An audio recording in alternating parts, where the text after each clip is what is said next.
Welcome to Matt Loves Eurovision. It's my Eurovision 2022 Top 40 Rankings countdown. It's place number 7, United Kingdom, Sam Ryder, Spaceman. Please do click on a subscribe button, ring that notification bell, and like, share, and comment below. So it's my home country, the United Kingdom. Always one of the most challenging entries each year to place, as it's really hard to be. It is quite difficult to be completely unbiased when it comes to your own home country. No matter what the song is, you still want it to do well, I think, regardless. So, but this year I feel very comfortable in having this high up in my placings within my top 10. I think there's a genuine place here, and I think for the first time in quite a few years, there's been a real buzz about the United Kingdom entry. It's sung by TikTok sensation Sam Ryder and the song Spaceman. So I just wonder, will this be the year that we finally get back on the left-hand side of the board? It's been a long time. 2011 was the last time we won the left-hand side of the board, and it's been even longer, 2009, since the UK was in the top 10. Now, the BBC in 2020 and 2021 had an arrangement with the kind of music company BMG in terms of sorting out the act and the song and various things. Now that partnership ended. I don't know whether it was ended prematurely or not, but clearly, obviously, it didn't bring quite the result that we might have wanted. But they launched a new collaboration with Tap Music, who were tasked them with finding the artist and the song, which they went away and duly did. I think they had a real kind of understanding of what they thought, what they were looking for, rather than going, oh, we must find a Eurovision entry. And so they delivered a very fresh artist, Sam Ryder. Now he became famous during the pandemic as a TikTok star, doing covers on TikTok of various songs and singing extremely well, and built up a following of 12 million followers on TikTok, which is 1/5 of the population of the United Kingdom, which is not a small population. Not all UK people, obviously, it'll be international, and lots of famous people amongst them as well. So, Spaceman is his own song, obviously, and it was co-written with two other writers, including one writer who's actually a writer for an Ed Sheeran song, and she won a Grammy for it as well back in 2016. So there's some good pedigree there.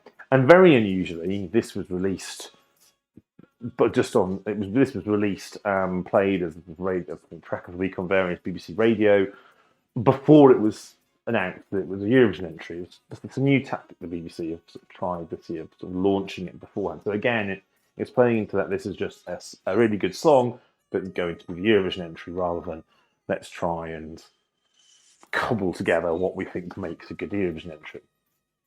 Now, when I first sort of heard the song, I quite liked it. I thought but what struck me is that it actually sounded very British, and obviously everyone's not because it was spoken English, but there is a sort of British pop feel to it.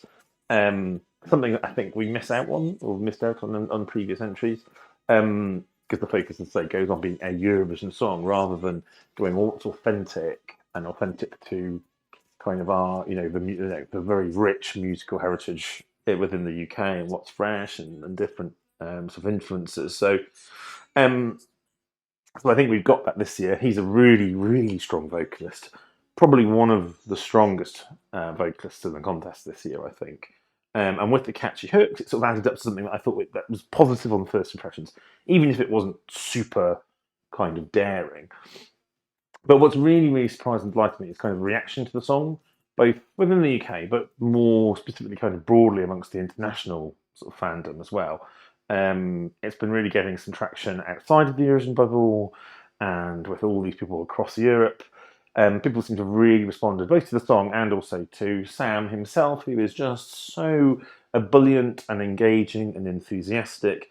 And he is robust in his defence of the contest, and he is robust in this pushing back against some of the nonsense he obviously gets from some of the interviewers and the UK media.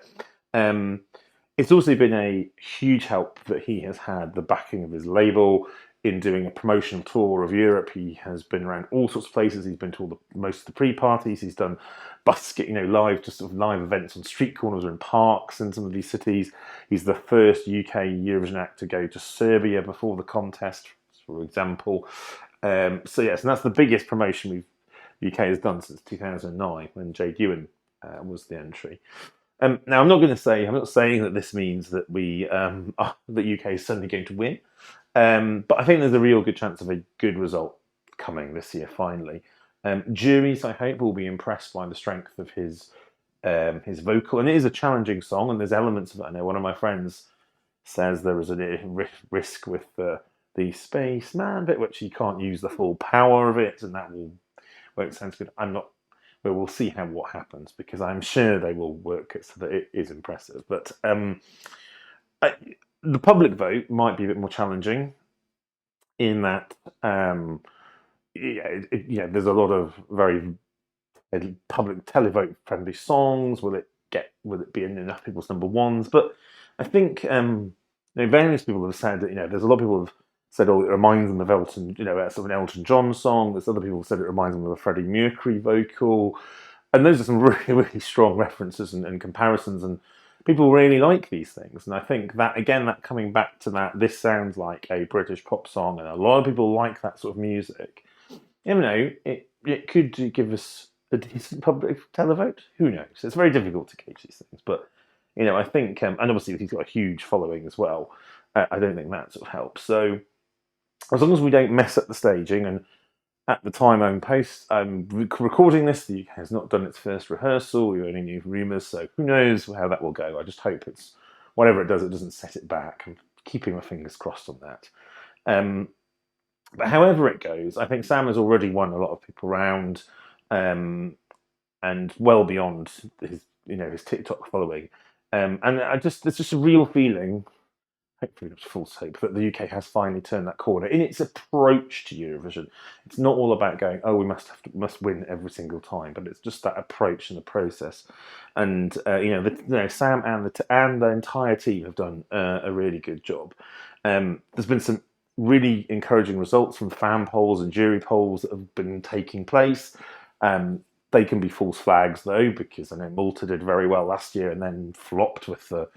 Or certainly didn't do very well with the public vote, but certainly gives an indication that we're not heading for a double nil pointer this time. But fifth in the betting odds, which is pretty high. I still think UK could be a dark horse even to win. I think that may be pushing it slightly, but there are a number of songs that it's about the song that captures both jury and televote, and the UK could be within that mix, or potential one. So yes, whatever happens, I do hope Sam and the team get a reward for it. But I'll be keeping my fingers crossed on Saturday night.